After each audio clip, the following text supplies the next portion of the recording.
सामीन, welcome to my channel voice of Mona. हमारी आज की स्टोरी का नाम है हसूल सकून। वो कुवैत से लंबा सफ़र बाय रोड करके आए थे।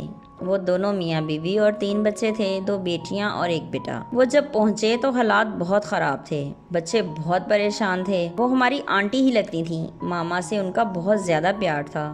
वो हमारे घर ही रुके थे। काफ़ी दिन आराम करने के बाद उन्होंने मून मार्केट के पास एक ब्लॉक में घर खरीद लिया। वो वहाँ रहने लगे, मगर वो यहाँ की ज़िंदगी में एडजस्ट नहीं कर पा रहे थे। अंकल भी परेशान थे। बच्चे स्कूल एडमिशन ले चुके थे, वो भी सेट नहीं हो पा रहे थे। अंकल ने मुश्किल से 1 साल ही गुजारा, फिर वो वापस चले गए। सब परेशान थे कि वहाँ हालात ख़राब हैं, ना जाओ, मगर वो चले गए।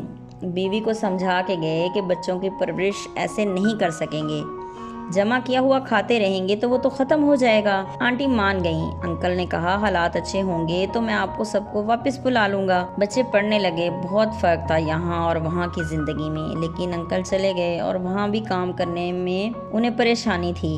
हम लोग उनके घर जाते थे, वो भी आ जाते। हम उनका ख्याल रखते थे और अंकल हर रोज़ फ़ोन करते। अब उनको आए 5 साल हो चुके थे। कोई मसला होता तो हम लोग उनके पास चले जाते। अंकल ने यहाँ घर खरीद कर रेंट पर दे दिए थे। आंटी कहती आ जाओ वापस, लेकिन वो नहीं मानते थे। वो एक मर्तबा भी वापस नहीं आए। आंटी परेशान रहती। बच्चे बड़े हो रहे थे और मुंह जोर भी। आंटी अंकल को बताती। बेजा ख्वाहिशें पूरी करने की वजह से वो बिगड़ चुके थे और अब बात भी नहीं मानते थे। अंकल उनको बाहर अपने पास भी नहीं बुला पा रहे थे। फिर एक बेटी का रिश्ता उनकी बहन ने मांग लिया। वो अमेरिका में थी। उन्होंने हाँ कर दी और उसकी शादी कर दी।